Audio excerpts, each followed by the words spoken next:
Bismillah.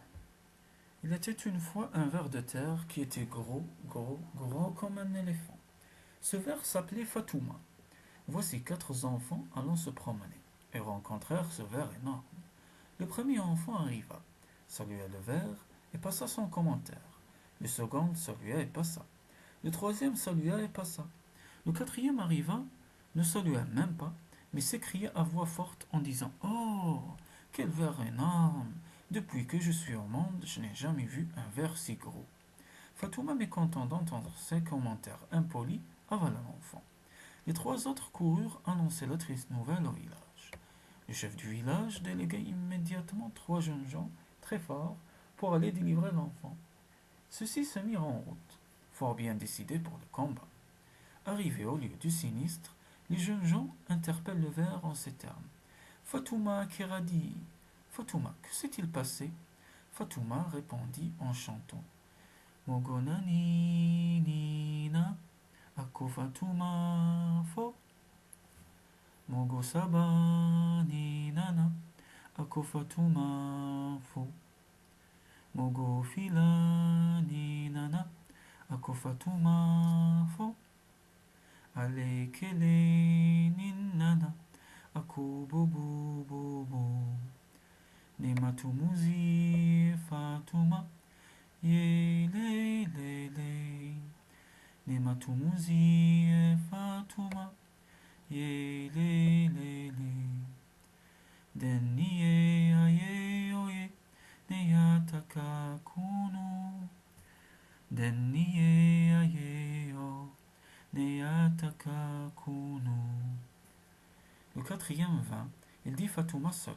Le troisième vint, idem. Le deuxième vint, idem. Lui seul vint, il dit: Oh, je n'ai jamais vu cette espèce de ver. Fatouma gros, gros, gros. Alors cet enfant le voici, je l'ai avalé. Cet enfant le voici, je l'ai avalé. Fatouma gros, gros et gros. Les trois jeunes gens étaient si heureux d'entendre cette musique qu'ils se mirent à danser jusqu'à ce que leurs pieds soient enflés. Ils oublièrent leur mission. Ne les voyant pas revenir, le chef du village délégua trois jeunes gens encore plus forts pour aller délivrer l'enfant. Arrivés au lieu du sinistre, les jeunes gens s'adressèrent au ver en ces termes: Fatouma Keradi, Fatouma, que s'est-il passé? Fatouma répondit en chantant. La réaction de ces trois jeunes gens était encore pire. Ils étaient si heureux d'entendre cette musique qu'ils se mirent à danser jusqu'à ce que leurs pieds soient enflés et ils oublient leur mission. Le chef du village envoya une troisième délégation, mais toujours sans succès, car Fatouma neutralisait leur attaque par sa musique. Enfin, le chef du village promit de donner sa fille en mariage à celui qui arriverait à tuer ce ver de terre. Alors un lépreux se présenta tout seul, armé d'une vieille faucille. Tout le monde se moquait de lui en disant: Ce ver que des gens sérieux et forts n'ont pas pu tuer, comment est-ce que toi, un lépreux, peux prétendre t'attaquer? On verra bien. Le lépreux partit en guerre avec tout son sérieux contre ce ver de terre. Arrivé sur les lieux du sinistre, il posa la question à Fatouma avec fureur: Fatouma Keradi. Fatouma lui répondit de sa plus belle voix.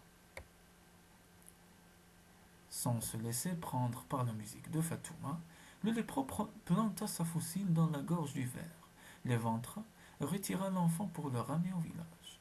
Du ventre du ver, une eau coula jusqu'à l'extrémité de la terre.